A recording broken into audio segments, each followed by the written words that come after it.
Hi friends, ഞാനൊരു Renault Triber RXT AMT variant ഉടമയാണ്.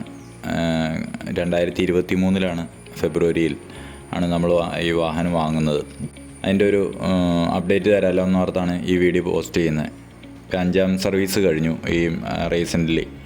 അത് 39,500 കിലോമീറ്റർ ഇപ്പോൾ വണ്ടി നിലവിൽ ഓടിയിട്ടുണ്ട്. ഇപ്പോൾ 5ാം സർവീസിൽ നോർമലായിട്ടുള്ള സർവീസ് ചെയ്തു. അതിന് ഏകദേശം 5,000 രൂപയായിട്ടുണ്ട്. കൂടാണ്ട് വൈപ്പർ ബ്ലേഡ് മാറ്റി. അപ്പോൾ ഒരു 6,000 രൂപ അങ്ങനെ ചിലവായിട്ടുണ്ട്. 2 സർവീസിൻ്റെ ഒരു പാക്കേജ് എടുത്തിട്ടുണ്ടായിരുന്നു. അതുകൊണ്ടാണ് ഈ തുകയിൽ നിന്നത്.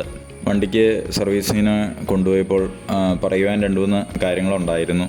ഒന്ന്, ഒരു എൻജിൻ ബേയിൽ നിന്ന് ഒരു സൗണ്ട് കേൾക്കാം. ഞാൻ ആ വീഡിയോ ഇവിടെ കാണിക്കാം.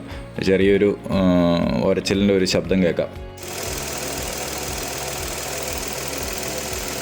ഈ ശബ്ദം കാണിച്ചപ്പോൾ അതിൻ്റെ ഒരു വാട്ടർ പമ്പ് മാറ്റിവെക്കുകയുണ്ടായത്. അപ്പോൾ അതോടുകൂടി ആ സൗണ്ടിൻ്റെ പ്രശ്നം സോൾവ് ആയിട്ടുണ്ട്. വാട്ടർ പമ്പ് ഈ ഓൾട്ടർനേറ്ററിൻ്റെ അടുത്തുള്ള ഒരു ഭാഗമാണ്. ഞാൻ ഈ ഗൂഗിളിൽ സെർച്ച് ചെയ്തതാണ്. അപ്പോൾ അതിനകത്ത് കൂളൻ്റ് സർക്കുലേറ്റ് ചെയ്യാൻ വേണ്ടി ഉപയോഗിക്കുന്ന ഒരു സംഭവമാണെന്നാണ് പറഞ്ഞത്. അപ്പോൾ അതിൻ്റെ ബെയറിങ്ങിന് മോശം വരുമ്പോഴാണ് ആ ഒച്ച വരുന്നതെന്നാണ് ഗൂഗിളിൽ നിന്ന് മനസ്സിലാക്കാൻ സാധിച്ചത്. അതിന് ലേബർ കോസ്റ്റ് അടക്കം 3,000 രൂപയായി. പിന്നീട് വേറൊരു കാര്യം ഉള്ളത്, ഇനി അടുത്ത വീഡിയോ കാണുന്നത് പോലെ ലെഫ്റ്റ് വിൻഡോ പൊക്കാനും താത്താനും ബുദ്ധിമുട്ടുണ്ടായിരുന്നു. ഇടയ്ക്ക് സ്റ്റക്കായി നിൽക്കും. അങ്ങനെയായിരുന്നു. ബീഡിങ്ങിൻ്റെയോ എന്തോ ഒരു പ്രശ്നമാണെന്നാണ് പറഞ്ഞത്. ഏതാണെങ്കിലും അതും സോൾവ് ചെയ്യുകയുണ്ടായി. മൂന്നാമത്തെ ഒരു പ്രശ്നം നോട്ട് ചെയ്തത് AC വെൻ്റ് നോബ് ഒടിഞ്ഞു പോയി. അതും മാറ്റുകയുണ്ടായി. അതിനും 800 രൂപയായി.